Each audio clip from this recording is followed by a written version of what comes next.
I want to welcome everybody to the June 4th Wayne City Council meeting. If we could have everybody please stand for the Pledge of Allegiance.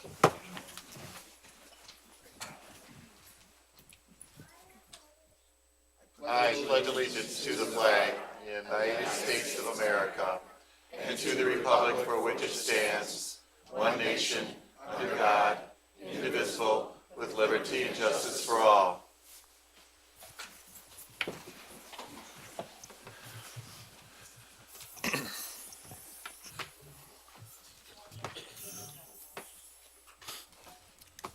Roll call. Mayor Racy, Here. Mayor Pro Tem Porter, Here. Councilman Miller, Present. Councilman Webster, Here. Councilman Dowd, Here. Councilwoman Skiff, Here. Councilman Wagner. Here. Quorum is present. Item number 1 is to approve the agenda. Move to approve. Support. Could we add on there that Representative Kevin Coleman is here this evening? I believe he has a report. Make it. So we'll make it 3D. Yes, 3D. Anything else? All in favor? Aye. Opposed? Motion carries. Number 3 is presentations. 3A is presentation by Library Director regarding the library's summer reading program. Oh, hold on, we got to do minutes. Sorry. Sorry. Skipped minutes. City Council minutes, regular meeting of May 21st. Move to approve. Second. Okay. The second. Wagner. Thank you. Okay. Now presentations. Nope. All in favor? Aye. Aye. Opposed? Motion carries. We're getting there. Get to presentations. All right, I'm sorry. Who was the? I know, was it Webster Wagner? Yes. Okay. Okay, now, number 3. A presentation of Library Director regarding the library's summer reading program. Go, Jody. Hello. Good evening, Mayor, members of council, people of Wayne. Thanks for letting me take a few minutes to talk to you tonight about A Universe of Stories, which is the Wayne Public Library's summer reading program. It's an exciting time at the library right now. As you know, we increased our hours in April, and we've been seeing a lot more people coming into the library. We've added over 2,000 new items to the library's collections in the last 6 months. We've got a big roof repair planned for the summer, which we're excited about. I And as signed that mentioned, tonight, by the way. pardon me? I signed that for you tonight, so it's ready to go. And as I mentioned, we're getting ready for the summer reading program. So what is summer reading? For one thing, it's a way to encourage kids to keep reading over the summer and to combat the summer slide.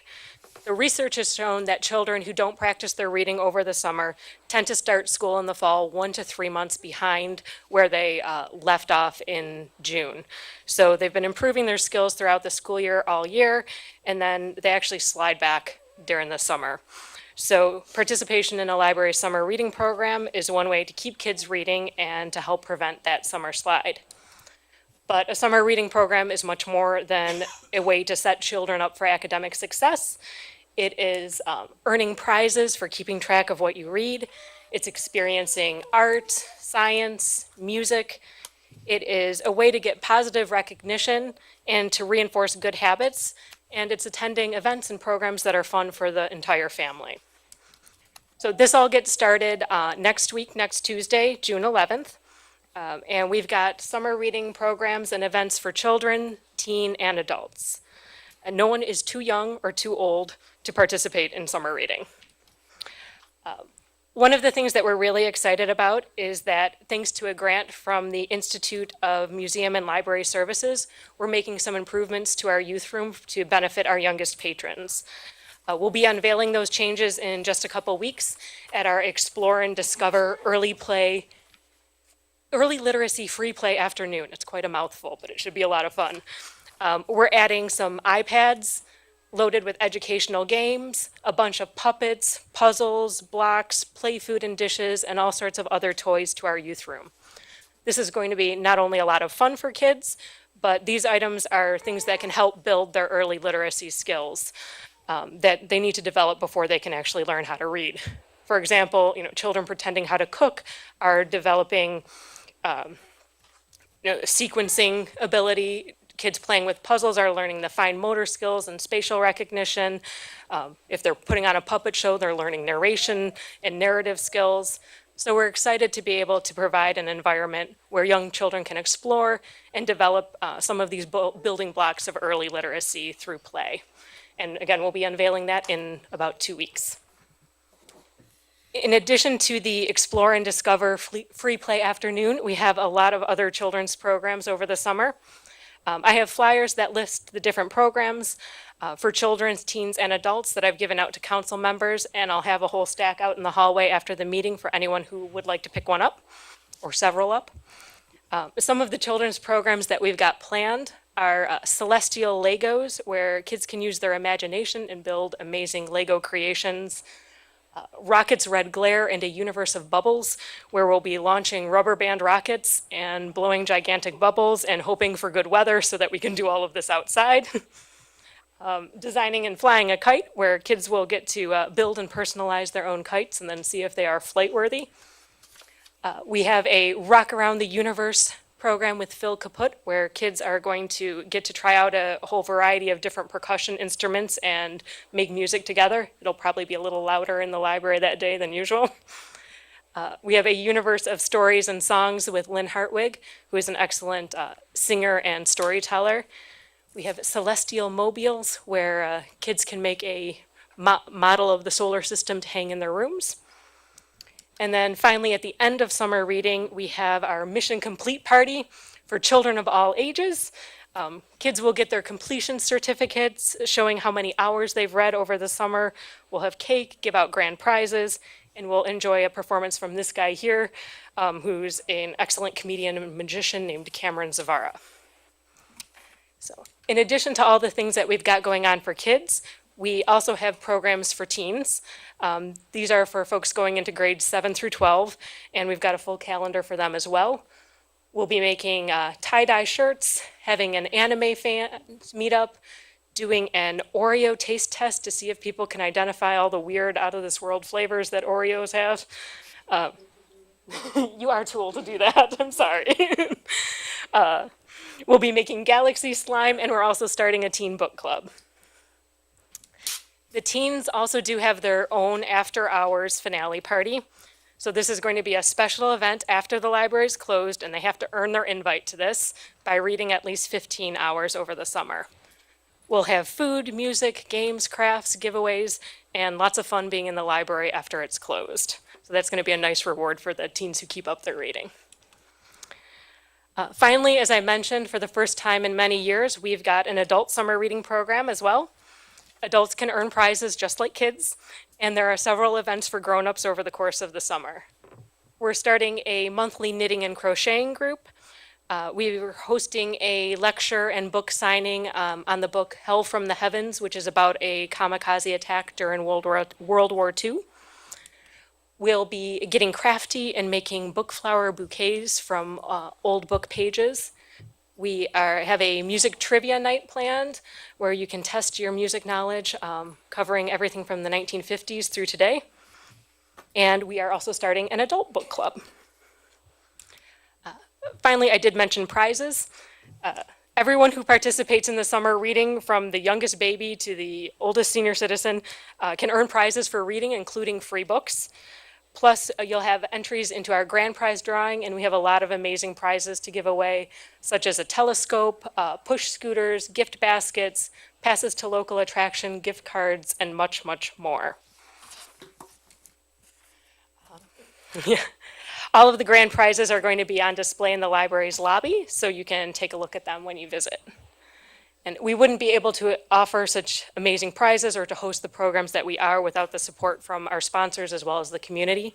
So thank you very much to the Friends of the Wayne Public Library, as well as to Dairy Queen, Destiny Games, Helium Studio, Karma Coffee, Skatin' Station, Sky Zone, Taco Bell, the Wayne Bicycle Shop, and Zap Zone for their support of the library and the summer reading program. So thank you for letting me kind of run through that and fill you in on some of the highlights of what we've got going on at the library this summer. We're excited to have you all as part of the summer reading program. And again, you can sign up starting next Tuesday. I'll be out in the hall again with flyers after the meeting, so you don't have to remember everything I just ran through here. And if you have any questions, I'd be happy to answer them now. Any questions from council? Is this calendar going to be online for purposes of sharing electronically? Yes, all these events are on the library's electronic calendar, and you can also see the listings for the age groups of the children, the teens, and adults on those individual pages. Thank you. You're welcome. Anybody else? I got a couple things for you. You didn't mention your 5-pound gummy bear.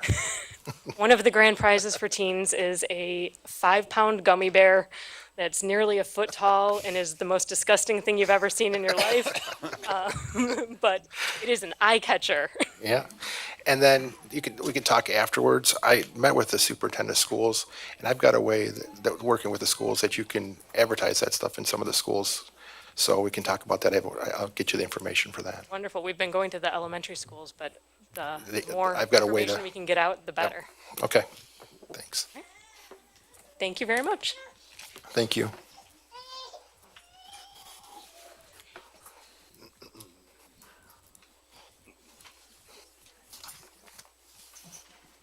Three B is meritorious service awards to Wayne Police Officer Colwell and Officer Bolton.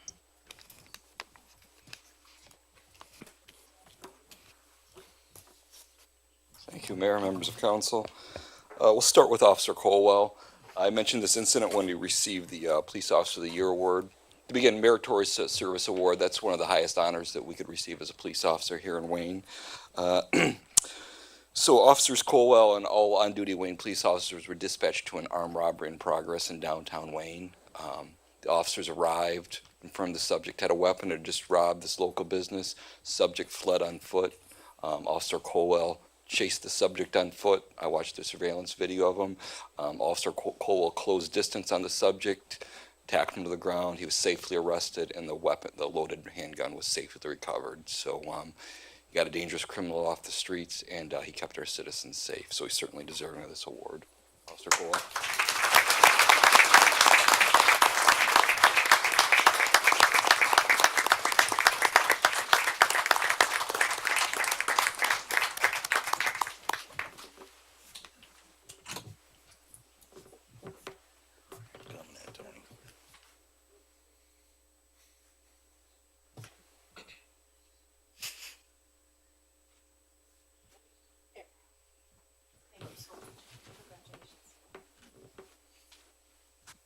Well, I'm proud to say we have a second Meritorious Service Award to give out. This is to Officer Michael Bolton. I'm sure most people are aware, we unfortunately had a brutal homicide here in the city of Wayne last year. Subject was shot and killed, very sad situation. Officer Bolton, we were able to identify the suspect. Officer Bolton observed the suspect walking down a street here in Wayne. Officer Bolton identified him, was able to quickly and safely apprehend this someone who just brutally murdered someone. Again, able to get a dangerous criminal off the street, kept the citizens safe, kept the neighborhood safe, kept his fellow officers safe. So congratulations, Officer Bolton.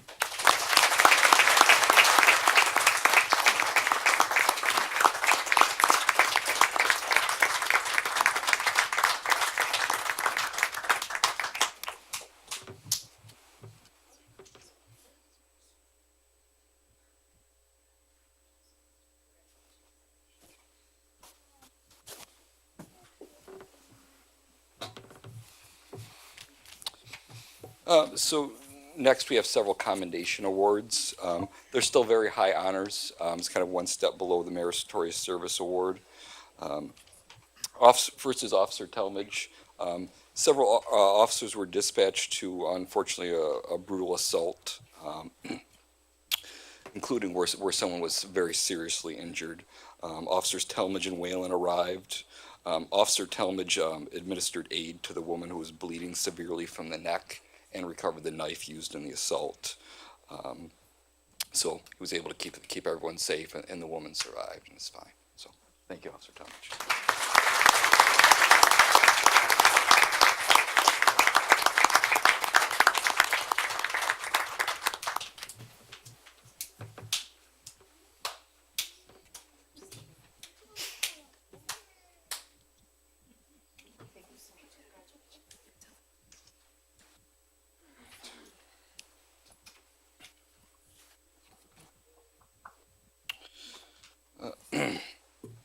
Next up is Officer Arndt. All Wayne officers were dispatched to a local apartment complex.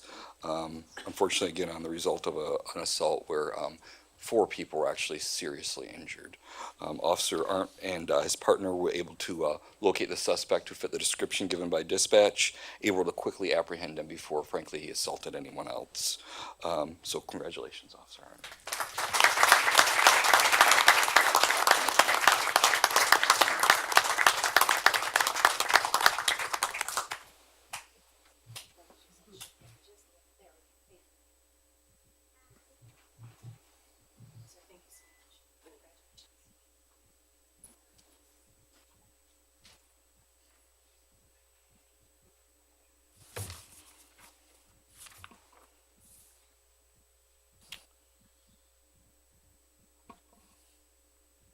All right, next up is Sergeant Perez. Is he here tonight?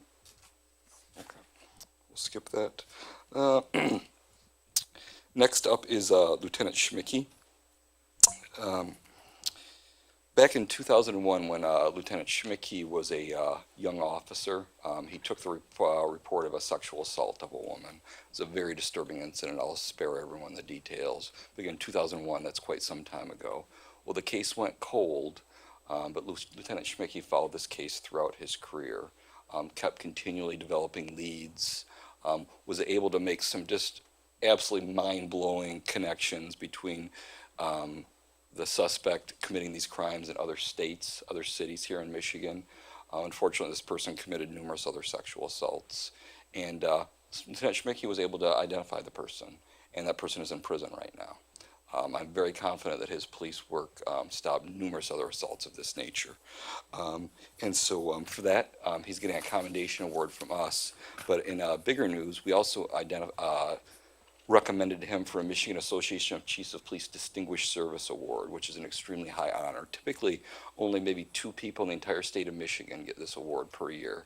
No one in the city of Wayne has gotten this award for over 30 years. And so Lieutenant Schmicky is going to be getting that award at the end of this month at the Michigan Association of Chiefs of Police Conference.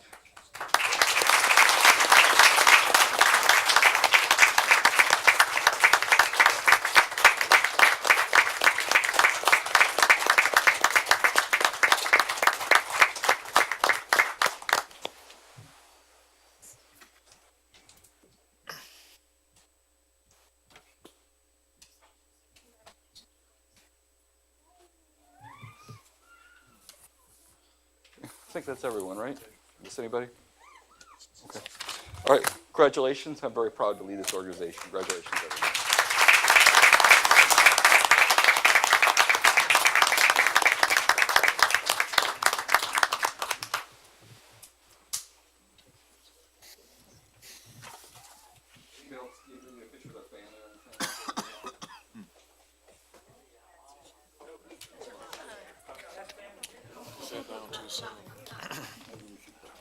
Yeah. If the whole family's gonna be up here, maybe we'll just be covered. Get up there, Mayor.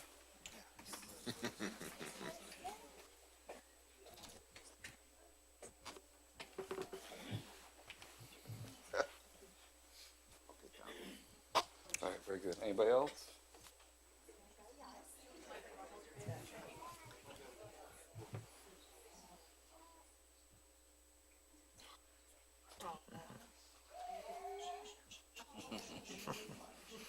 Oh, look at that. Oh, look at that.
Thank you, guys. That's a great way to start a meeting.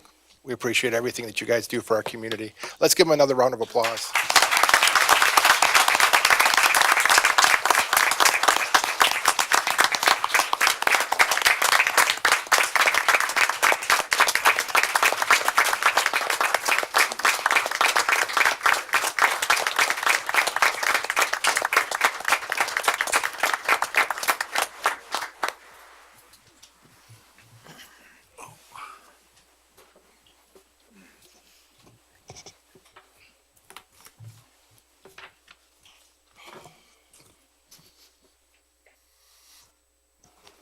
Item 3D is presentation by State Representative Coleman.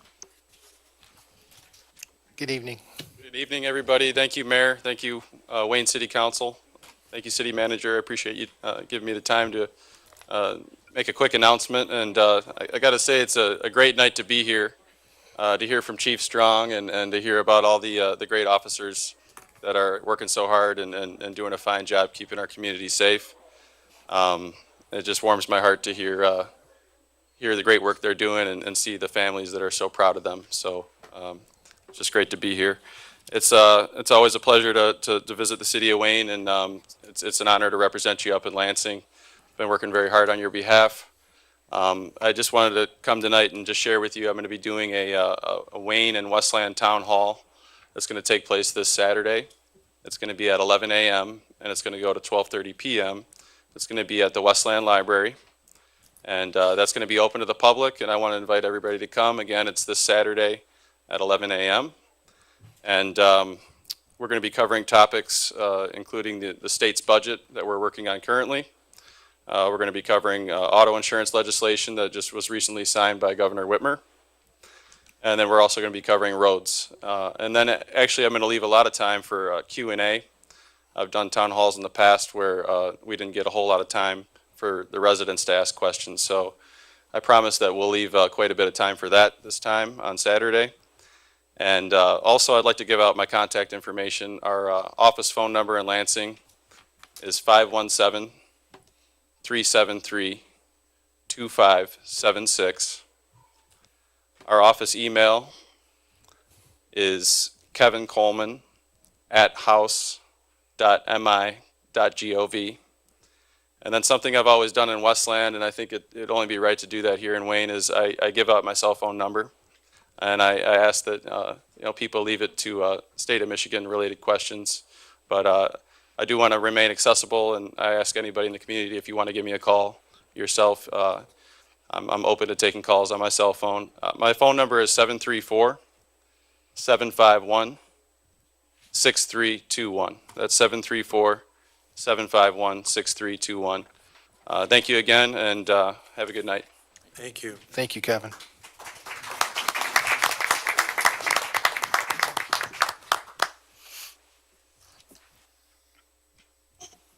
Item number 4 is ordinances and amendments. 4A, first reading of revisions to Chapter 838, medical marijuana facilities. If I can have Steve, could you give us an explanation of this? Sure. As you all know, last year, there was a medical marijuana facilities ordinance passed in the city. And that was done at a time in which the state hadn't issued very many licenses at all. And based on the experience of the state being slow in issuing licenses and some of the issues that have arisen in the actual application of the ordinance to existing sites, there's a number of minor changes that are proposed. I provided you with a memo that identifies and highlights those, and those are, number one, that the current ordinance not only identifies the property and the person, the licensee, but also identified the building. We're proposing to take the building out of it so that you could have some flexibility if there was more than one building or somebody wanted to build a new building on the site. They could do that without triggering a need for a new license. The second item is that the ordinance did not address the issue of what if there was a change in ownership of an entity that had a license issued to it. The state is dealing with that, and the state has a procedure in which, this, for example, the stockholders of a corporation that has a license, they can apply with the names and information on new stockholders and then get approval by the state. So this license ordinance proposes that if the state approves a change in the stockholders, the city would also make that approval. We've also run into an issue that was unforeseen, that we've got licenses that are coming up on their one-year expiration, and their application with the state for their license is still pending with the state. So we're providing a provision that the license with the city would be extended on a day-to-day basis pending the outcome of that state application, so that we'd have the right to terminate it any time if they're denied a license from the state of Michigan.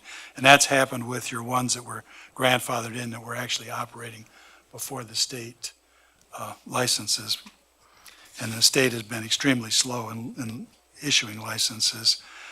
Next item was just a little housekeeping thing to make it clear that the driver's license information that has to be provided, if it's an entity, that all of the owners of that entity have to provide the driver's license information.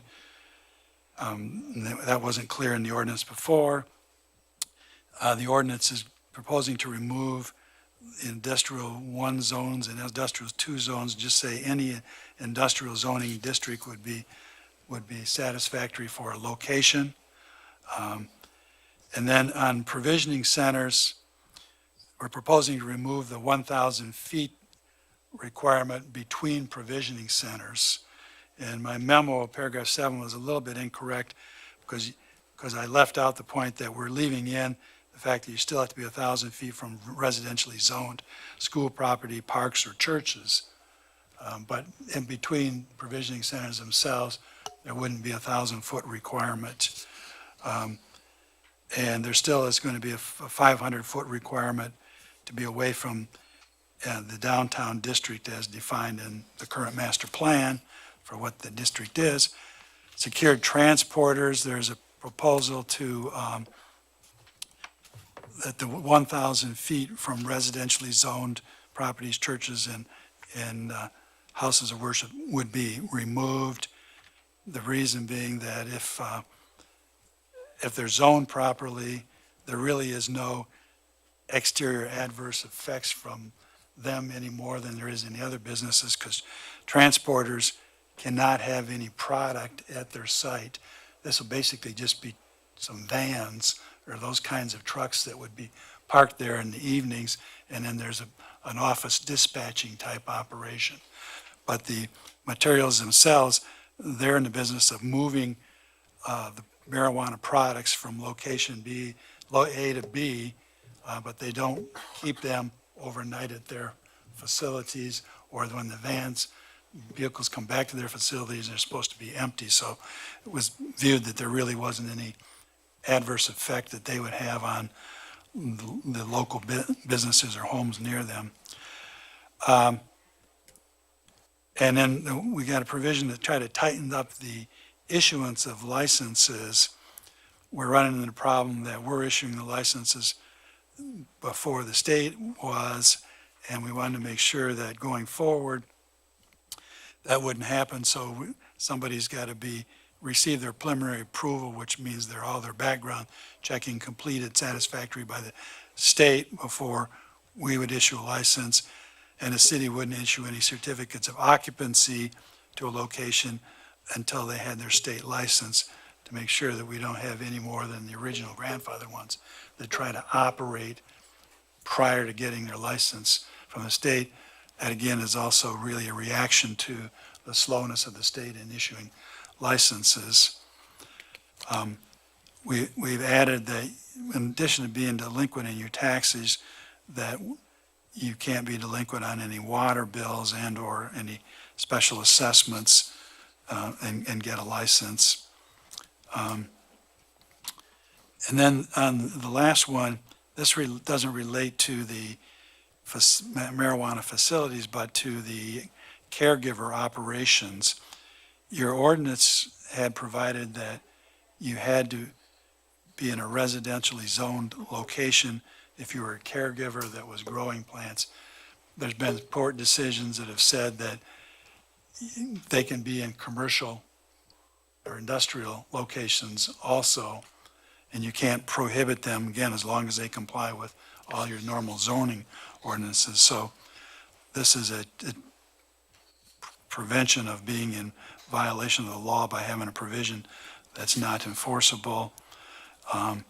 We still have the provision in here, though, that is yet untested, to my knowledge, that says that if you're going to be a caregiver in which you're going to grow marijuana for your up to 5 patients in a residentially zoned property, that you have to reside in that property also. That's to try to prevent a grow house, a residential property becoming a grow house for a caregiver. If they've got, the concept is if they've got to live with it, they'll be more responsible about the growing that's going on in the property. So that's the highlight of the changes that are being proposed for the ordinance. This is the first reading. It'll be back at a subsequent meeting for a second reading. Any questions, Bill? Yeah. Number 7, I'm just wondering, this may be a question more for counsel than to the attorney. Why do we have to have any amount of feet between provisioning centers? I think it's good to keep them 1,000 feet away from, churches and residentials, but why can't they be next door to each other? Why do we have to have that restriction? That's the restriction we're trying to remove. You're trying to remove the whole thing? Because I see that you're removing it from 1,000 down to 500. No, the 500 is from a downtown district. Oh, So- okay. If it happened to be one that was located next to your downtown district, it would have to be 500 feet away. But otherwise, it could be right next door in the future, right next door to another provisioning center. Okay, sorry, I misunderstood. Mayor Racy. My questions, I do have a line of concerns here regarding this new ordinance.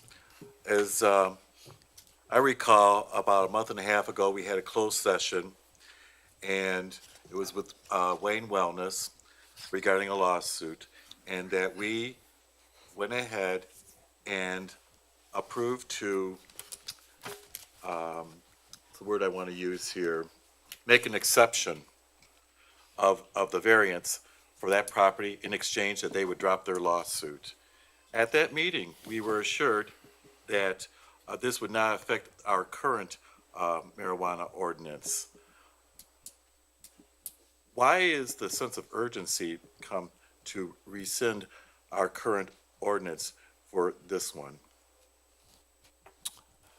Well, I mean, I guess it's fair to say that some of these things may not be an urgency, but some of them were. So at the same time that we were making the amendments that we had to do to comply with either what the state was doing or the fact that we had the problem with our licenses being issued and state not even issuing a license, we definitely had to do some amendments for those because we've got renewals coming up at the end of June for some of the existing ones. So we just put all of them we thought need to be changed into one pass at doing changes. I would agree with you that it would be possible to do some of them now and some of them later, if that's what the council wants to do. My other question is, and it pertains to number 7 as well. What is the current master plan? I think master plan's the wrong word. That's my understanding. You've got a master plan that's a new one that's in the works. Is that correct? Good evening, council. Thank you. In the previous ordinance that we had drafted, the language that was put in place stated, shall not be within 500 feet of the downtown as described in the 2010 master plan, downtown master plan. As you all know, we are going through a revision. So in the new downtown, or the new master plan, the change could be made to the lines of the downtown, so we left it as defined as the downtown. We didn't want to lock it into the 2010 master plan because we'd have to come back for another amendment. So currently, The current downtown line, Councilman, is the railroad tracks on the west, and I believe Second Street to the east. My other question would be, is on number 6. Can you explain the difference between Zone 1 and 2, and are there any other zones? I'm sorry. I'm sorry, I thought you were going to ask him. So there are different types of industrial zoned areas. There's INDB, which is business, IND1, IND2, IND3. Each one of the industrial zones basically dictates what can be done in those areas. So maybe in IND2, there can be a chemical processing type company. INDB, they're less hazardous types of industrial businesses or smaller manufacturers. The ordinances are very detailed as to what uses can be. And I can give an example. Commerce Court, the way that is zoned, would be an appropriate area, an industrial type area for a low intensity type of use. So that's why we used all of the industrial areas as opposed to just the 1 or 2, which are heavier type uses. Then I would like to follow up on that question. And when the zoning, the reasoning for the zoning provisions are to be able to enhance diversity of businesses as opposed to overbearance of one industry over another in a, say, all along Michigan Avenue, for example, that would pretty much could create a concern of a overabundance of dispensaries along Michigan Avenue. Is that potentially possible? I don't see that as being a problem. I mean, when you look at our ordinances, there are 3 bars, 4 bars right in a row on Michigan Avenue. There are different types of business uses right in a row. I mean, I could be wrong, but I don't see that as being an issue whatsoever. But would that not create an abundance like we had issues with nightclubs and bars? An abundance, what do you define Abundance as? of marijuana dispensaries all along Michigan Avenue? We have, like I said, Perforating it. I don't, and they're all close together. I mean, Steve, if you want to address Well, it, I don't see your it being ordinance an has issue. 8, remember, right? A limit anyway, so you'll never, unless you change the ordinance, you'll never have more than 8 of them, so. And 4 of them will be provisioning centers. And the other 4 couldn't, really Could typically wouldn't be Could right be in that the area. other, They'd one be of the other industrial. types of facilities, so the abundance would be 8, would be the max. And your point is well taken, that we could possibly increase that later on and create that issue.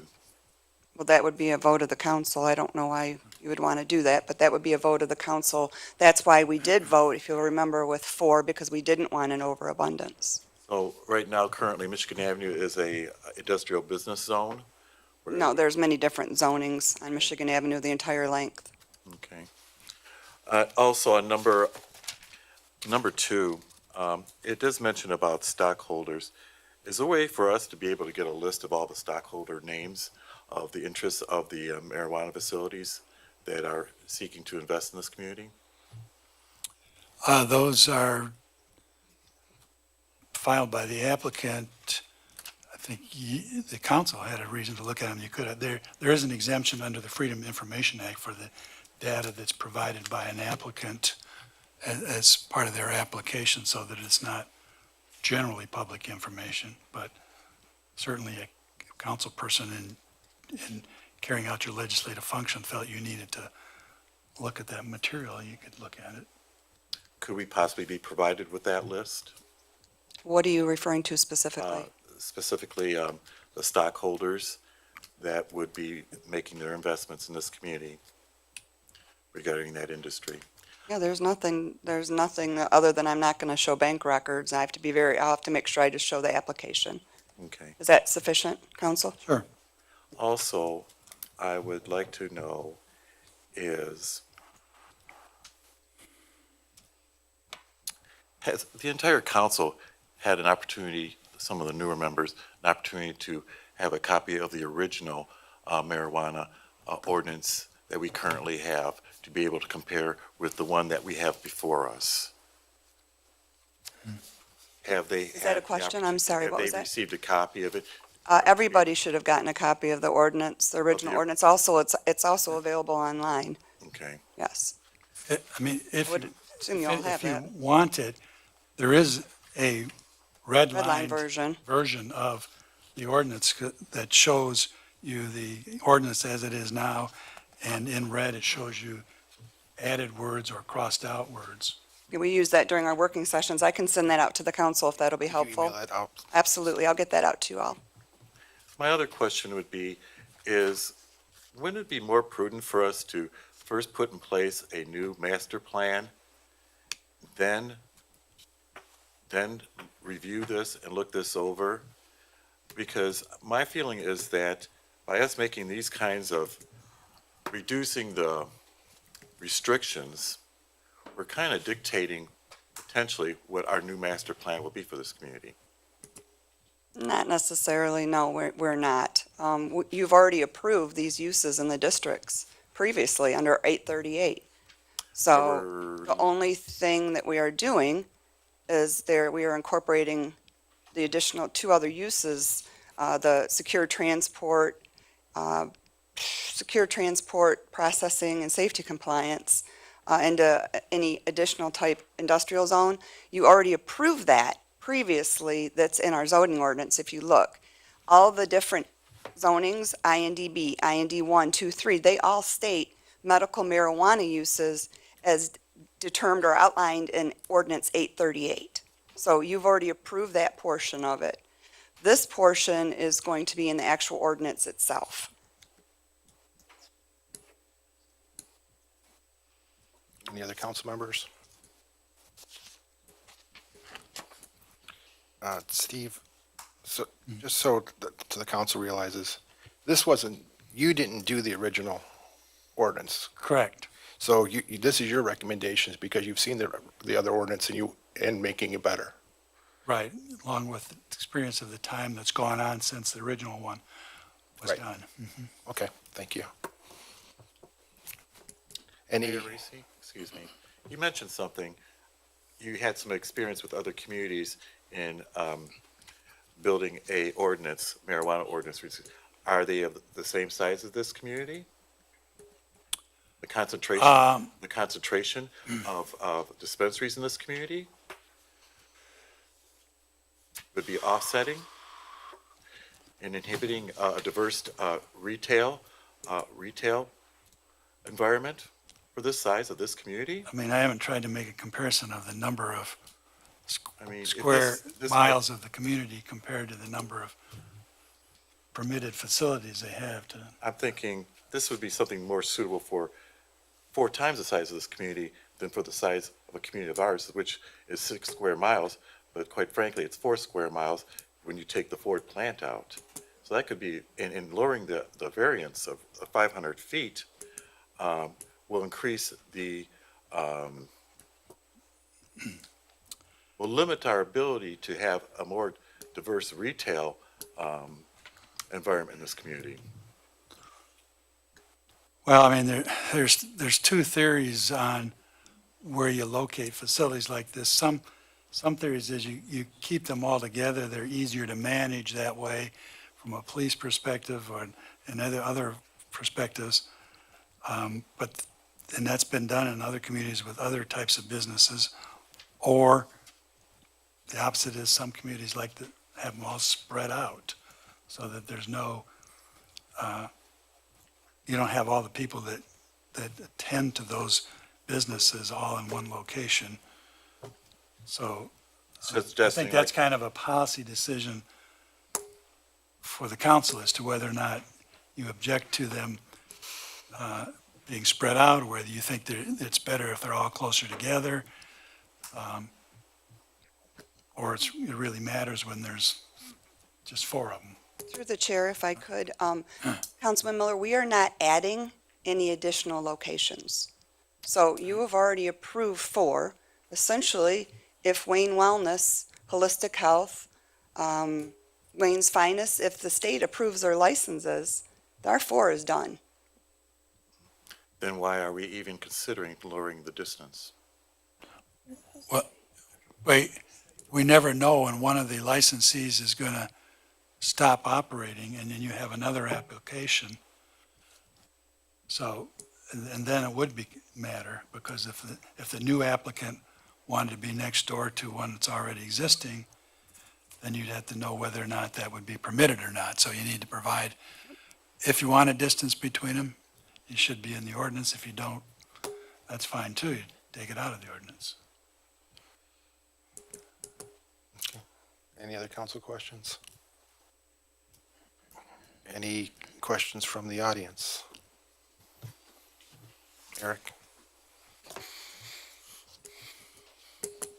I didn't hear it brought up tonight, but looking online at the supporting materials, it looked like as a grower, or not a grower, as a caregiver or a patient, are we still limited to 25% of the square footage of our house to grow in, or what's the new cap on that? That hasn't been changed in the ordinance. Okay.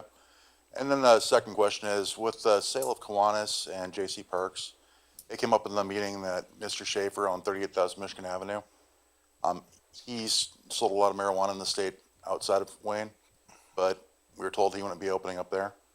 With the ordinance not requiring 1,000 feet between provisioning centers anymore, are there any plans to give him a license at his property there? Well, right now, we have our fourth one, assuming they get their license, it's pending. So there will be no more unless the council were to change the number in the future, or one of the four were to cease operations. Okay, thank you.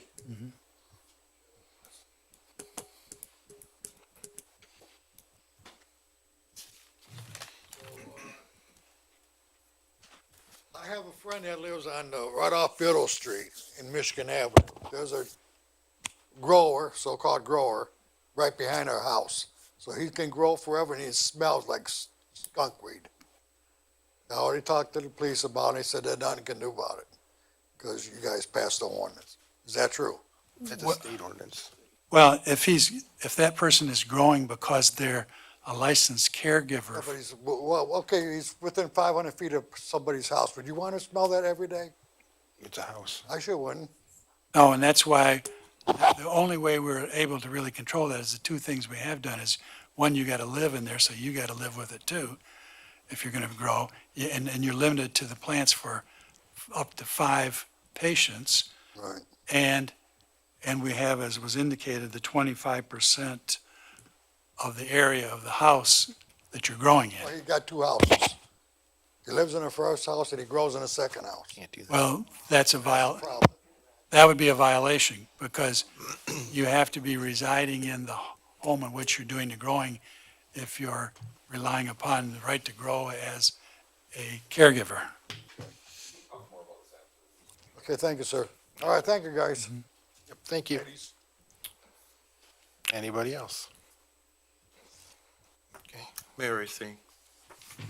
Mayor Racy, Uh-huh. my biggest concern is, as a homeowner, is this is going to be lowering the barriers or restrictions and opening up to more marijuana dispensaries disproportionately in this community.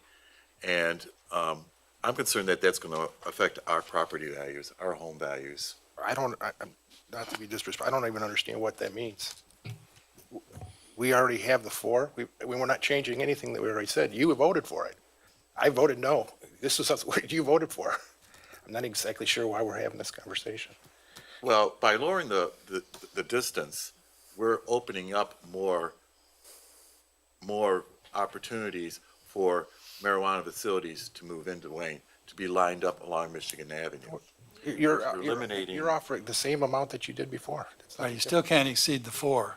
But that can be changed. That's. You can change anything at any time. The council could do anything they want. That's why we have a council. Well, we don't want to backtrack. We've Just saying, been on a long journey on anything, this. the council makes the rules. I mean, we can, policy for everything. So you can say that for anything that we do. We can change the rules for something if we wanted to. Doesn't mean that we're going to, but you can do that with any item. You know, you can look at every single item that we approve that way. And presumably, if you ever were at the point where you're considering adding medical marijuana facilities that could operate in the city, you'd want to look at the whole ordinance again and say, okay, what do we need to change if we're going to let that happen? Right, because this is just for recreational at the moment. Are we, just to answer, I think, what we're going with on this, have we reduced the distance, are you proposing that we reduce the distance from a house? No. No, right? No. It's only within each other Right. and where the, in lies with the DDA. That's They correct, can't be right? downtown. Right. Right. The Not, only one that is changing is the secured transporter theoretically could be closer to a residential zone property. but within that, they're not allowed to bring it home. Correct, and that would have to be an industrial property that happened to be next to a residential property for that to happen. Just wanted to help clarify. Yeah, one more point of clarification, excuse me, to the chair. The safety compliance is also, And safety compliance and secure transport. Those two fall under the same classification. Number 8. Right, but I don't think the safety compliance was in there before, was it? Yes. Safety compliance and secure transport can be within 1,000 feet of residential. Because they had no impact. Yeah, that's correct. Okay, thank you. Thanks, Lori. Any other questions? No. Okay, let's go ahead. Move the agenda. Need motion and support. No, it's just first reading. First reading. Oh, that's right, sorry. Okay, moving on to number 5 is general items for consideration. 5A is approval of traffic control order number 620 for the installation of 2 pedestrian crossing signs on both the east and west side of Second Street, north of Sims Avenue and south of Ash Street, and 2 ahead pedestrian crossing signs on both the east and west side of Second Street, north of Sims Avenue and south of Ash Street. Move to approve. Support. Chief Strong, did you have anything you wanted to add? Good? Okay. Any questions? Any questions from the audience? All in favor? Aye. Opposed? Motion carries. 5B is approval of resolution to adopt final project plan Phase 1 for the Rouge Valley Sewer Disposal System. Hold on. I need a motion. Motion to approve. Support. Got that? Tony? Hi, Mike.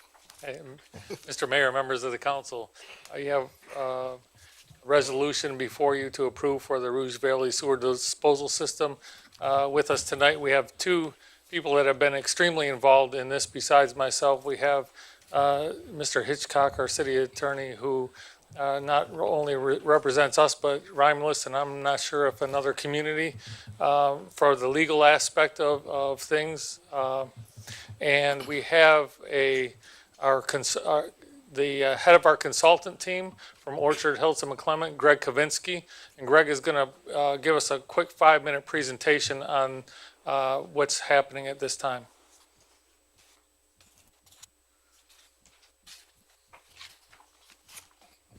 Mayor, council members, thank you.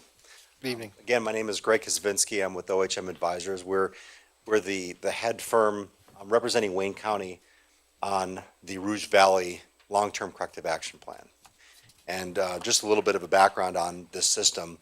There are 13 communities that discharge their wastewater into this system, which is basically large diameter sewer pipes that take the wastewater from the western Wayne County communities to the City of Detroit wastewater treatment plant. And so keeping the system in good shape is really important. It's an effort that all communities within the Rouge Valley system need to play. The city of Wayne is about 5% of the system in terms of the amount of flow, just to give you some information about, the component that the city of Wayne pays into. So I'm just going to cover a couple things in this next 5 minutes, talk about the different projects that we looked at and what those costs were and what our recommendations are. We're basically asking for your approval of a resolution of support tonight that supports the county going to the state, formerly the MDEQ, they're called EAGLE now, to secure low-interest loans to pay for projects to help keep this system in good shape, to prevent sewer overflows and basement backups. So a brief history of this. The Wayne County, including the communities within the system, are under a consent order through the state attorney general to help prevent sanitary sewer overflows. And this process started back in 1989, and the system has been upgraded over time. There are still some things that need to be addressed, and we're kind of focusing this set of projects on those remaining projects to address sewer overflows.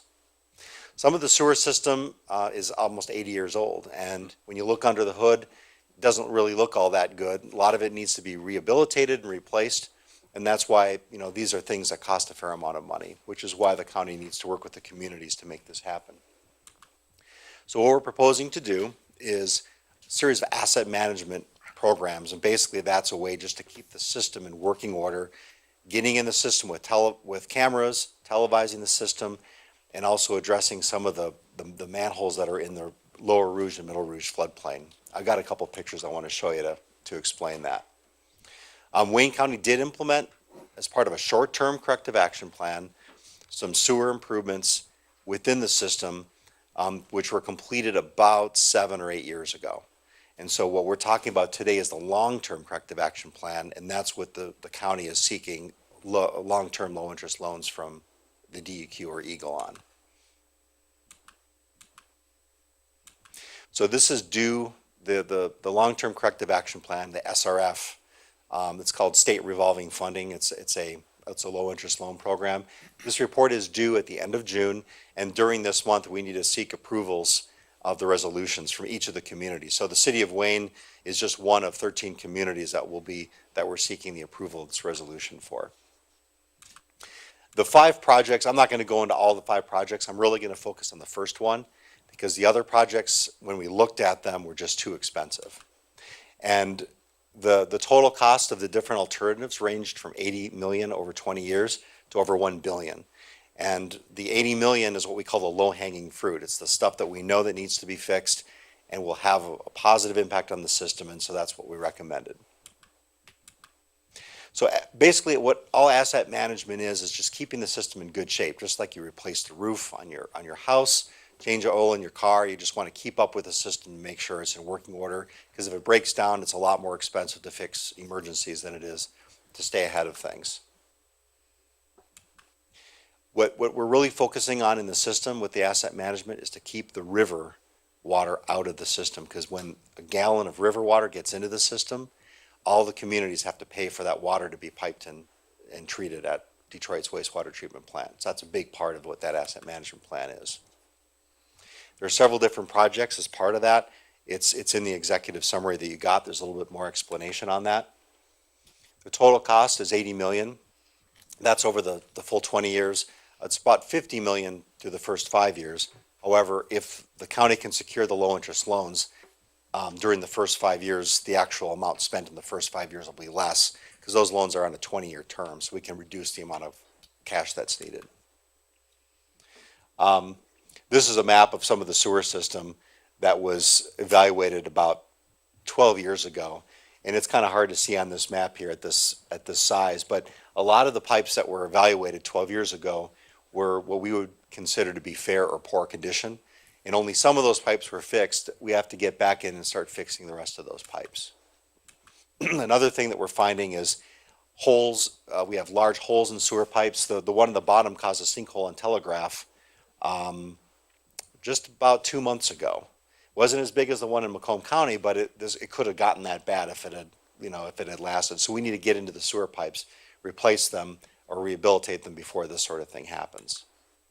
And the other thing we do is through this program, we'll look at lining pipes, which basically means we take an old pipe that's not looking so good, put a liner in it that smooths it out, makes it flow a little bit better, and usually adds anywhere from 20 to 40 years of life to that pipe at a much cheaper cost than replacing it.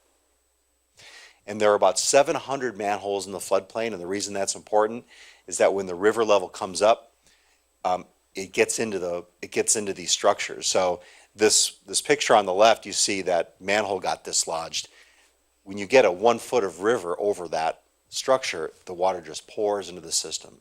And like I said, all the communities within this sewer district pay for the treatment of that water, which really doesn't need to get into the system at all. It's in the river, it's not wastewater. So part of this program is going to be rebuilding and reinforcing these structures so this sort of thing doesn't happen. And I'm not going to really discuss alternative two because that was an alternative that we didn't select at this point.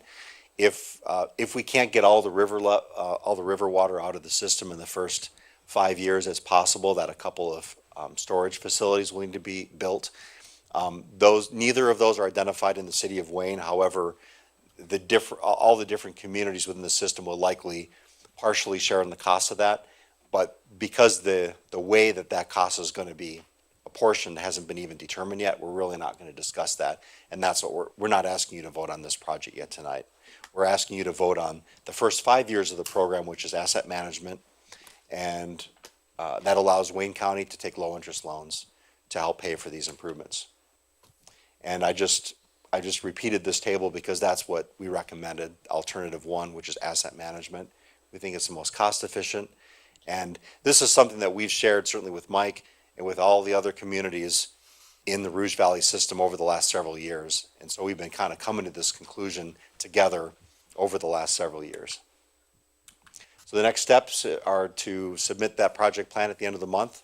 Most importantly, to get the resolutions approved between now and the end of June. Once that's submitted, Wayne County will start to implement these projects, probably starting with sewer televising and some manhole rehab and repairs this summer and fall, and start to take those low-interest loans later this year. And with that, I'm open to any questions. Any questions from the council? I do, Mayor Racy. Will these improvements, that first phase of improvements, will that help alleviate some of the flooding issues that we do have during heavy downpours in the community? So the flooding that happens during heavy downpours, there are two types of flooding. There's basement flooding, and that can happen when the sewers back up. Programs like this can help that, not necessarily eliminate them, because there are some low-lying neighborhoods that have, in the individual local sewer collection systems, there may be, issues within each individual city. But this project can help reduce the risk of that. When it comes to flooding due to stormwater, undersized bridges and culverts, this does not directly address that, because that's a different source and a different system. Okay, thank you. Yep. Okay, anybody else? Just one question. I think Mike answered this question to me, but when I was meeting with him, but I'd like the public to know, what would happen in theory if we voted no on this and said, no, we want the county to figure something else out? So if the city voted no, the Wayne County would not be able to secure low-interest loans. So given that what Wayne County is under administrative consent order through the state attorney general, as are the cities in the system, there could be legal action taken by the state on the communities and the county for not carrying forward with the projects. If the county cannot secure low-interest loans, they may have to go with a cash basis, which means that the rates that they charge the communities would have to go up at a steeper rate. Getting the low-interest for loans helps the county raise the rates more slowly because they're loans over a 20-year period instead of paying it all up front. So in other words, you're going to get your money one way or another. Yeah, I mean, the state regulatory is pretty clear when it comes to sewer overflows, and they target communities in regions that have those issues. Yeah. Anybody else? Any questions from the audience? All in favor? Aye. Opposed? Had one back there. I got a question. Okay, we need the money, right? You need to come forward. All the sports team get billions and billions of dollars. Well, you want a stadium here, you want this, you want that. Us, the citizens, ain't getting nothing. Can you ask me that question? You give this 1 billion, 2 billion. That's a Detroit question. Yeah. But then you're asking us to pay for what? What are they paying for? Make the stadium free. That has nothing to do with this. I'm sorry. Anybody else? All in favor? Aye. Opposed? Motion carries. Thank you. Item number 6, administration reports. Do we skip something? 5C. Revised 20. Approval of the revised. Kitty Sample, come on down. Okay, 5C, approval of the revised 2019 millage rates for fiscal year 2019 and fiscal year 2020. Wish of council? Motion approved. Support. Okay, any questions? Just put Kelly. Any questions from the council? Any questions from the audience? All in favor? Aye. Aye. Opposed? Motion carries.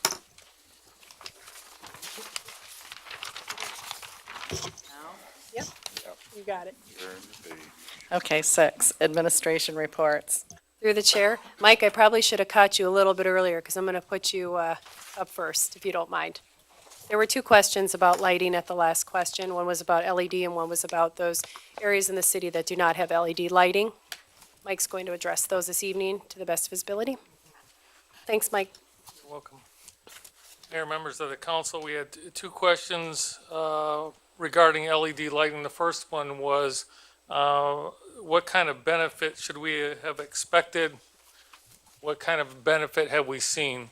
So in our last billing cycle for street lighting, instead of having a normal 3 to 4% increase, we saw about a 2% reduction in our fees over the last year. So that might look like a 5 or 6% shift for the better because of our street lighting. We did have hopes of having a more of an impact with those lights that were put in. We haven't yet met with Detroit Edison. We owe you a meeting with them to give you more information on that, and we'll do that. But that's the information we have so far regarding the up and the down of the LEDs and how they've affected us. Great. The second one was, are people paying differently because they have LED lights in front of their homes or not? And the lighting system as a whole is a benefit to the community. We have some streetlights that are very close to homes, some streetlights that are very far away from homes. We have some that are the traditional lighting. We have some that are LED lighting, but it's a benefit to the whole community. So you're not paying more or less in a certain area based on whether you have LED lighting in that area. Thanks, Mike. You're welcome. Appreciate it. I know that Nancy is here this evening. She has a couple items to report from seniors.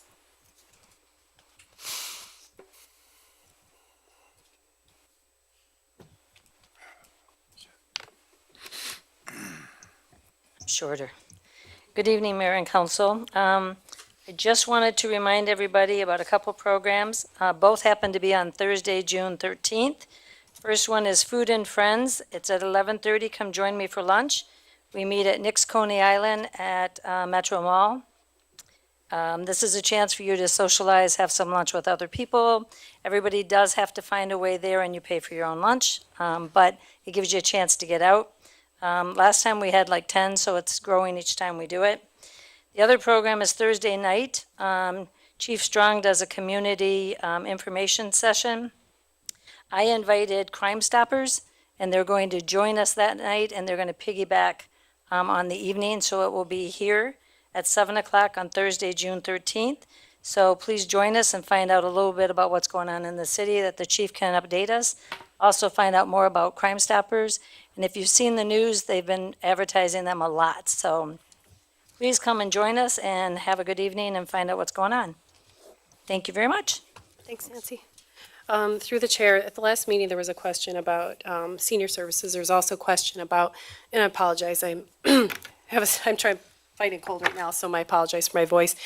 There was a question about decommissioning the senior department and also where the city's at with regards to transition.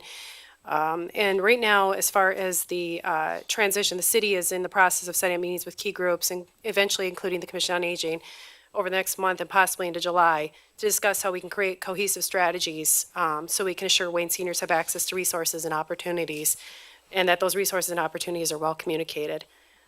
We will continue to work on these items and keep the council and public posted as we move forward, and we appreciate everybody's patience as we work on the best options. And as far as decommissioning, the Personnel Director is working with Nancy at this time to decommission the department by the end of the month. Moving forward, I have the Community Development / Planning Department has a few reports this evening. Lori? Thank you very much. Good evening again, Council. This is not something I normally would do on a private investment project, but there have been a lot of questions from the community in regards to a development that is rumored to have been defunct, so to speak, on Michigan Avenue.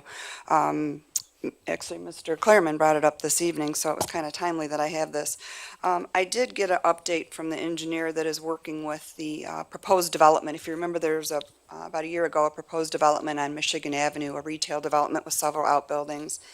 And I put an inquiry out as to what the progress was, what the holdup was, what was going on, and it's kind of ironic, the response I got back. Myself and Mr. Byton attended a Wayne County event recently, and one of the things that are holding a lot of communities up, or maybe even killing projects in Wayne County, are the stormwater requirements. The other big item is stormwater review times. We actually are fortunate.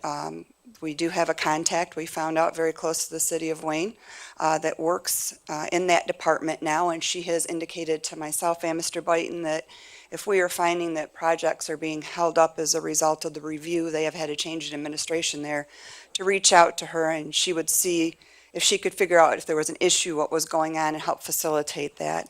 And it just so happens that on this project, the Wayne County Stormwater Sewer Permit was submitted back in January. They've gotten no additional comments to date. The MDEQ permit for floodplain revisions, submitted on 1/19.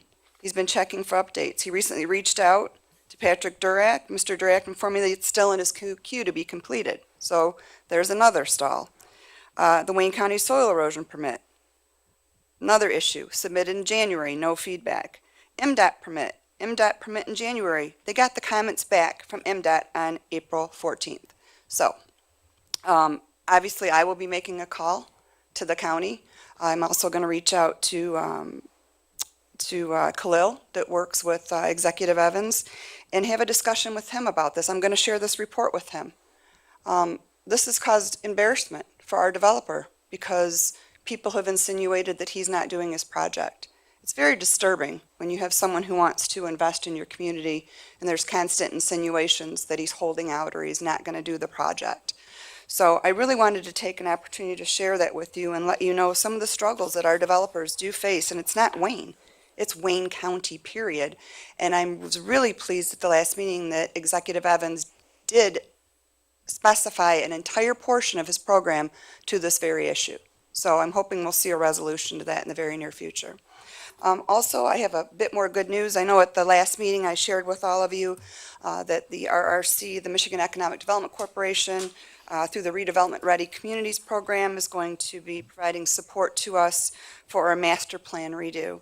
I got the scope master plan outlined today, and there was a little surprise in it that I wasn't aware of. Not only are they going to be doing our master plan, which is going to check off one of the big items, as you all know, for us to become certified as a redevelopment ready community, but they're also going to prepare our economic development and our marketing strategies for us. So if I could, just real fast, I'd like to just give everybody kind of a sense of, if I could, through the chair, what's going to be happening, the timeline. I thought it would happen quick, but I didn't realize it was going to happen this quick. We have a kickoff meeting coming up tomorrow morning, or tomorrow afternoon, with the Smith Group. That is the company that the state has assigned to our project. Then we'll begin our envisioning sessions in July and August with different stakeholders in the community, the DDA, Main Street, the Planning Commission.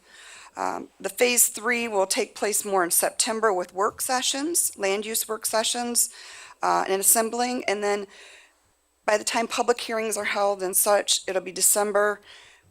We'll actually have a plan in front of the council for their February and March meetings for approval. So it's going to happen fast. It's going to move quick. It probably seems like it's going to take a little while, but when you think about the number of stakeholder meetings and the amount of evening meetings we're going to be having and things that have to happen, it's a lot of work. So I just want to say thank you to the state Thank you to the city manager, mayor, and for continuing to make the state aware of our challenges, and to have the fact that this has been added, that they're going to check 3 of our items off that are huge. So thank you. Mayor Racy, through the chair. There were no questions during this part.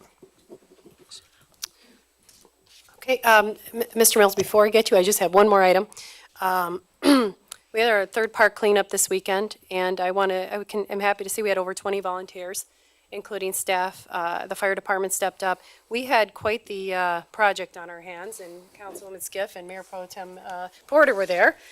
Because the entire playscape was covered in weeds, we had to go and shovel them out. Mr. Claremont, you were there as well. The state group had to shovel them out by hand because the grass is so wet that any machines we would bring onto that property would absolutely destroy the grass.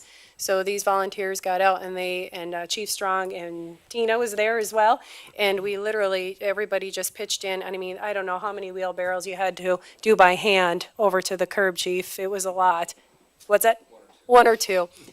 They cleaned up about 80%, I would say maybe a little bit more of that playscape. And usually we can try to bring equipment in, but because we're trying to get the softball in as soon as possible, we had to make a significant effort to try to get those weeds removed as quickly as possible. We also had volunteers clean up a lot of the parking lot where we had overgrowth of weeds as well, which was unbelievable. There was a lot. But I just want to say thank you to the volunteers because this is our third cleanup now. And without a lot of the resources to pass along to improve our parks, we're having to step up as volunteers. And we're putting 7, 8, 9, 10 hours a weekend in trying to make these efforts. I think we've had over at least 100 bags of trash now. We've removed car batteries, dressers, you name it, out of the woods. We've gotten right down into the weeds, literally in hills. We've removed grocery carts. It's a lot of work, but, I just want to say how much we appreciate the volunteer efforts. Mike, thank you. The volunteer efforts that, and the fact that people are stepping up to help and understanding the city struggling in that aspect. So we hope to see the softball coming in soon under the playscapes will really be an improvement. So far we've tackled Seroptimist, Washington and Mill Trail, and then behind Wayne Towers as much as possible. And just at Avondale, and next up is Waltz on the 22nd of June. Waltz and Forest. And then Forest on the 13th. So I just want to thank, if I miss anybody, everybody through their efforts. It's a lot of work, especially when the humidity is getting to be a little bit trying for us. But thank you to everybody for your help, certainly. And Mr. Porter, I know that Mayor Pro Tem Porter, you had received some concern about the bushes growing right on the main entrance. We're going to end up probably removing them all completely, not cutting them down. And the reason is because most of them are dead or dying. So hopefully, I'm not sure if we're going to replace those right off the bat, but at least we'll get rid of that, because I know there were concerns about residents, people kind of hiding behind there or whatever it may be, or activity, correct? Yes, it was a safety concern. Safety concern. So we'll be removing those. The DPW will be soon. So, and then with that, Mr. Mills, Sesquicentennial Minute. Thank you. I'd like to read the opening 2 paragraphs of the Declaration Day Proclamation by Albert E. Sleeper, Governor, State of Michigan, given on May 18th, 1917, as printed in the Wayne newspapers of that time, which are now in the archives of the Wayne Historical Museum. I quote, "Well nigh 80 years have passed since our fathers took up arms for the cause of the Union. That was a righteous war, a holy war. It was waged for unity and liberty and human happiness. 4 years the conflict raged. Then came the end, and the Union was saved and the slaves were set free. Some of those who fought in that war are with us yet, though a fast diminishing company. Year by year their ranks grow thinner. One by one their comrades leave them. For many years our people have gone forth on Memorial Day to place flowers on the graves of those veterans of the great Civil War who have gone beyond, and to pay a tribute of respect to those who still remain. It is a beautiful custom. May the time never come when it should die out. May this generation and the generations yet to come never forget what they owe to the brave men who fought their battles for them.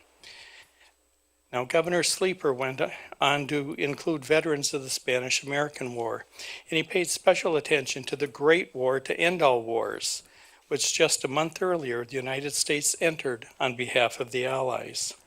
Since that time, the United States has fought a Second World War, the Korean War, the Vietnam War, the Persian Gulf War, and wars are still raging in Afghanistan, Syria, and Iraq.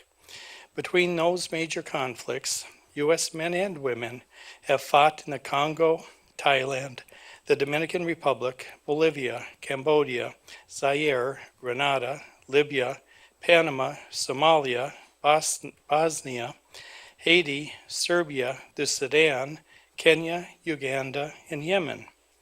Governor Sleeper closed his proclamation with the following: "We shall give ourselves to meditation and prayer, imploring the God of our fathers to inspire us with a steadfast faith and watchful courage, and to guide us by his own wise providence, that we may be able to keep for righteousness and freedom this land which was dedicated to righteousness and consecrated to freedom." As Mayor Reese noted in his Memorial Day speech given 2 Sundays ago following the Wayne Westland Memorial Day Parade, Declaration Day, first observed 151 years ago in 1868, has been celebrated each year since that founding by all residents of Wayne throughout our history.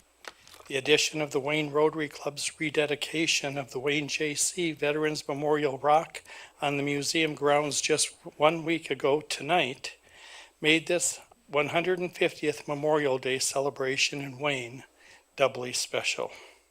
Thank you. I would like, if you're not showing up for the Chiefs program next Thursday, the second Thursday of the month has always been the Wayne Historical Society's program night. And you can join us next Thursday, the 13th at 7 p.m. also at the museum for a virtual tour of historic Monroe Block and Newberry Street.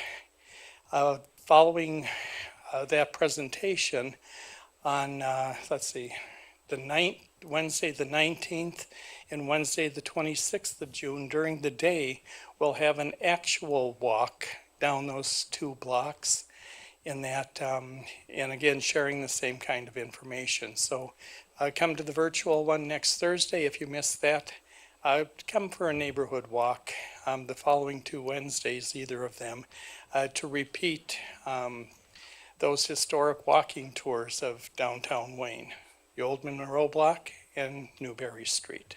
Thank you. That'll conclude my report. Thank you.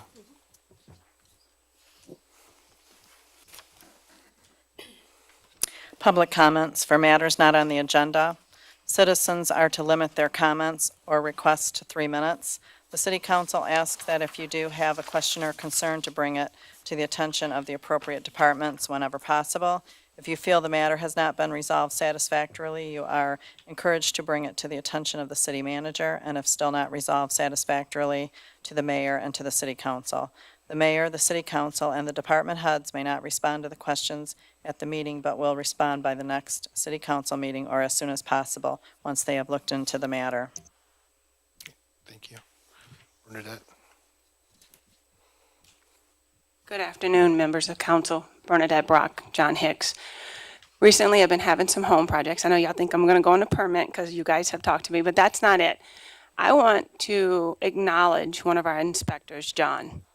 He has been to my house numerous times over some major projects. He has been the utmost professional in speaking to me, to my children, to my neighbors. I can't speak highly enough that every project he has thanked me for investing in my home and in Wayne. When he goes out to finish his paperwork and brings me my little green sticker, again, he repeats that he's happy to see that I'm investing in my property, making it great. You don't see that very often in inspectors coming. A lot of times they're in a hurry. He takes his time. He's very thorough. He deserves to be acknowledged for that because he did make that part of the process very bearable and exceptional. The other question that I have a question, and correct me, nail this down for me. You got the pun right, Mr. Porter. Is closed sessions confidential? If so, I want to thank you guys, one of the council members, for releasing confidential information from a closed session a couple of weeks ago tonight. Thanks. Anyone else? John?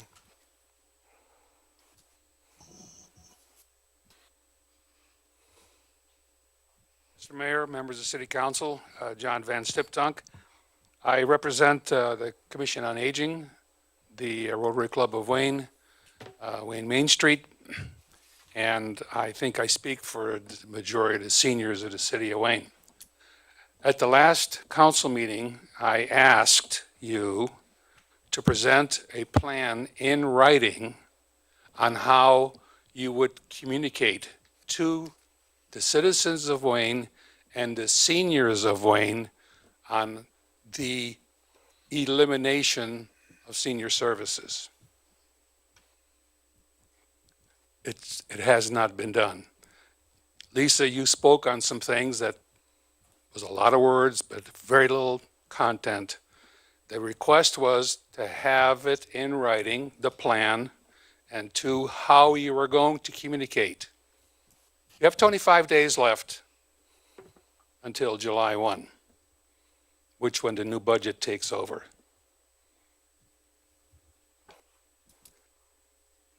If you have a father or a mother or a grandfather or a grandmother, would you like them to just sort of wake up that morning and not have a program? It'd be much better if you were told ahead of time.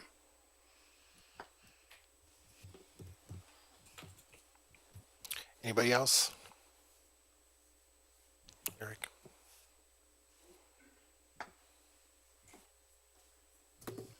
On the Parks and Trails, in addition to what Lisa had brought up, we also have the Rotary 2 Playscape build June 28th and 29th.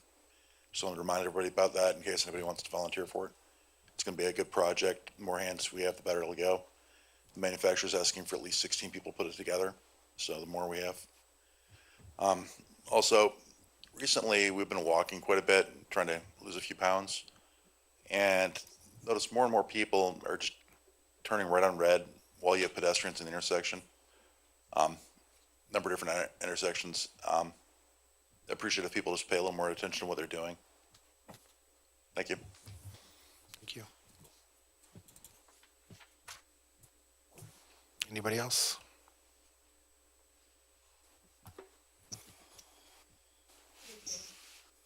$5,000 allocation that was included in the budget. If that office is supposed to be closed within the month, we as seniors need to know how to access that $5,000 individually to have the $12 annual fee for joining Westland, which I understand has not been taken care of yet. So if the office is going to close within the month, and that may happen before the next meeting, then as John said, in terms of having us understand what is going to go on with the lack of services, we have to have the paperwork, or whatever you want to call it, the method of accessing those $5,000. And if I understand correctly, that has not been taken care of yet. Is that true? It's in the works. Will it be happening before the end of the month? Thank you.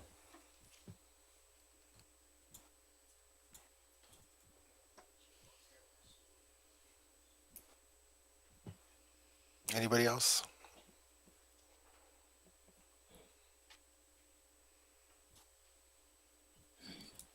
Martha Burgess.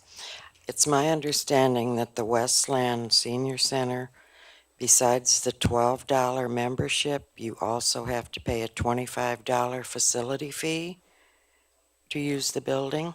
That's not true. No?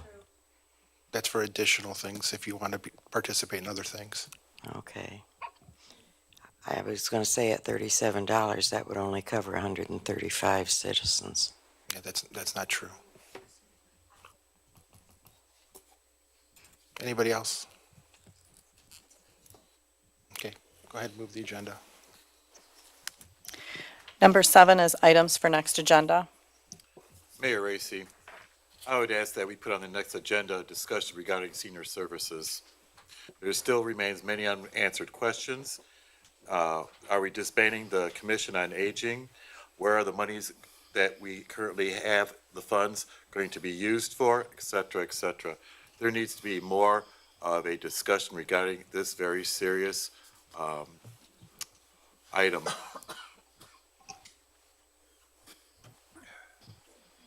We'll be getting an update on that, and I would imagine it could be before this next meeting. There's still meetings happening. There was a meeting at Mackinac where a bunch of the different senior organizations that we're talking to were up there for legislative reasons, and so we couldn't get meetings till this week. So that stuff is still in the works, and we will have that as soon as we're able to meet with everybody that we want to talk to. So will that be on the next meeting agenda? As soon as the city manager has the complete plan, it'll be on, the council will be made aware of it. And then the community will also.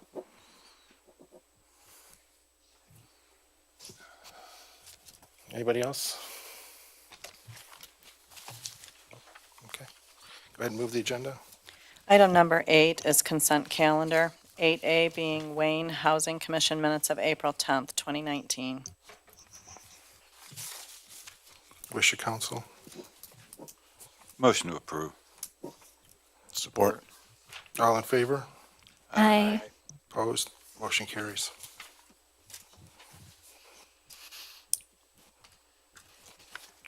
Comments from members of city council.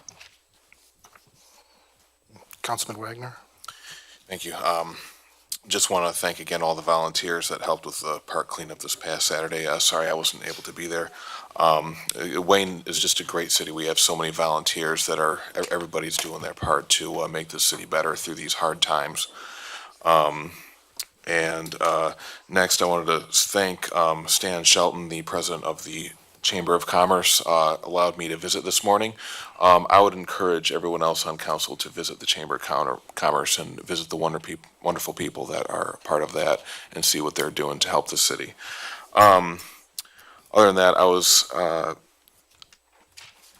a more personal note, I was telling somebody the other day that, I told a couple different people this, wouldn't it be great if, wouldn't it be great to be a councilman during a time of economic prosperity and during a time when we just had all the tax money flowing in that we needed and we could provide all the services that we needed, have adequate police and fire departments, have great staffing levels in all the different departments? That'd be great. Unfortunately, that's not where we sit right now. We are councilmen. We are sitting at very trying times in Wayne. And we're making hard cuts. We're doing everything we can to make the city survive. We're having to make decisions that are not popular. It's unfortunate. I would have rather been a city councilman 20 years ago when things were great, but that's not that's not the way it was. So I just thought I'd throw that out there. Thank you. Councilman Dowd. Thank you, Mayor.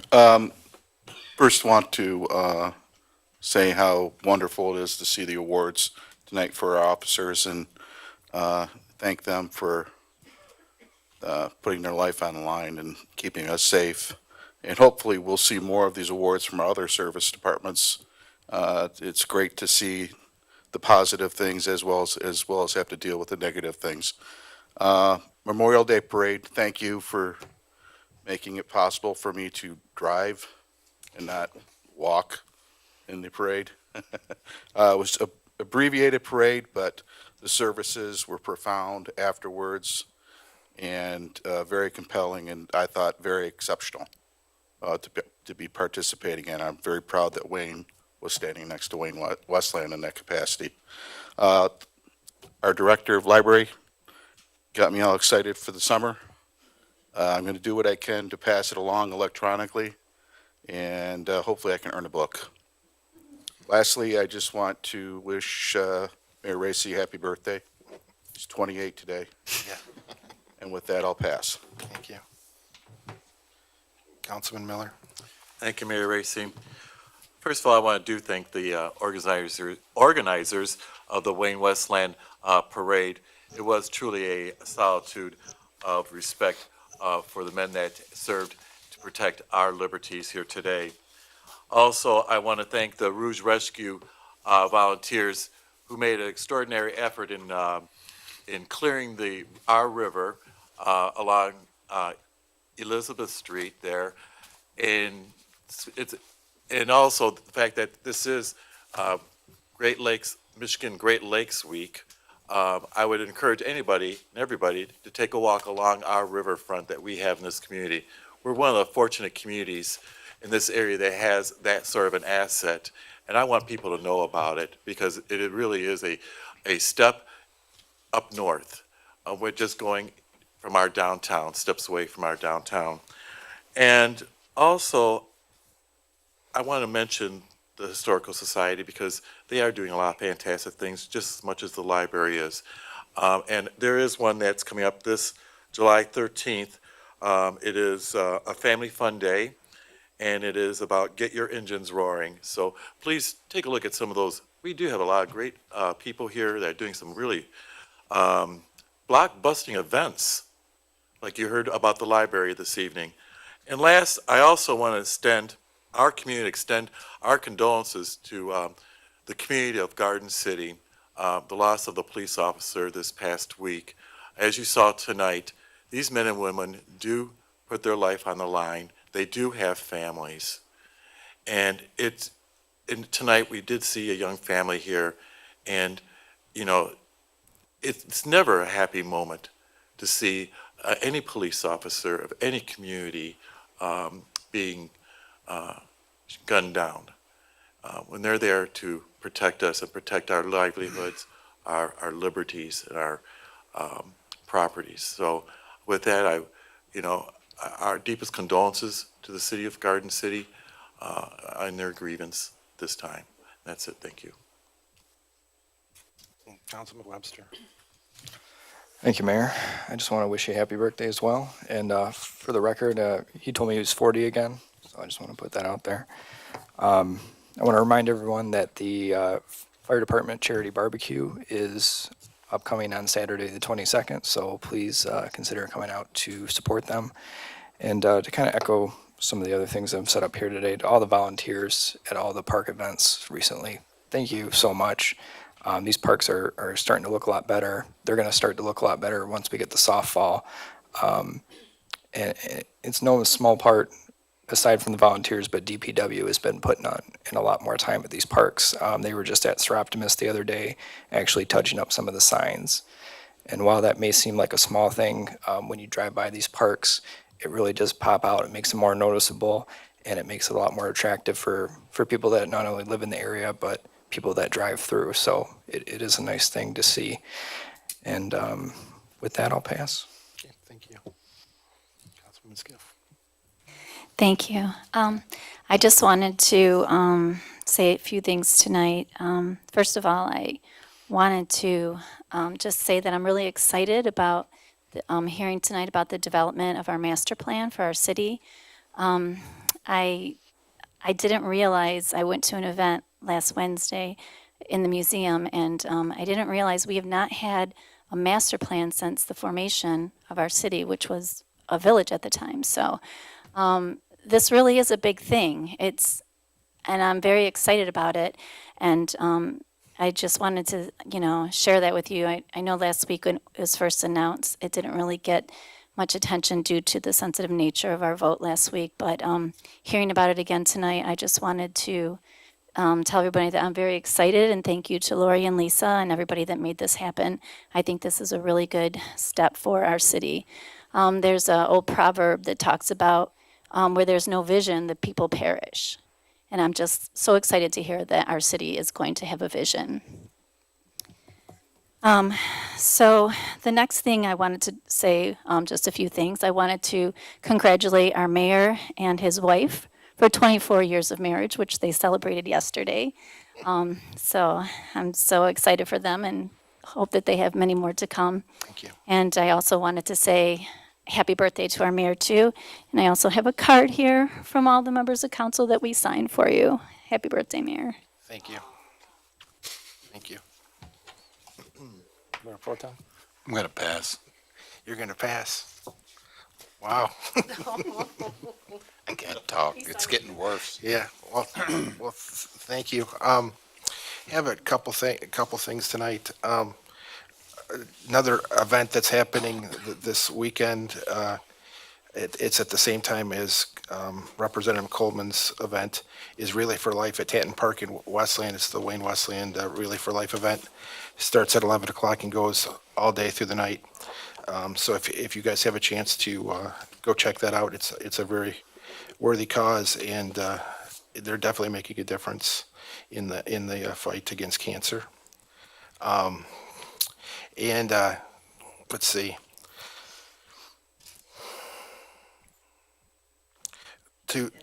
Lori's already gone. I'll talk to her afterwards. I had something I wanted to add to what she had to say. Had a chance a week ago or so, maybe it was the week before.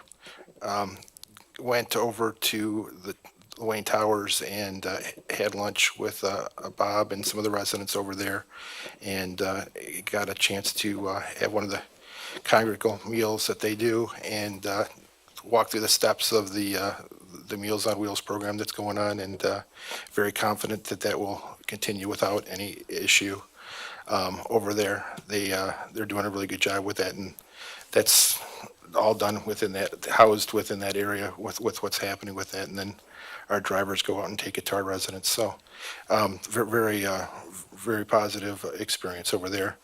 And then wanted to thank Westland and the Parade Commission that made the Veterans Memorial Day Parade happen. Very powerful.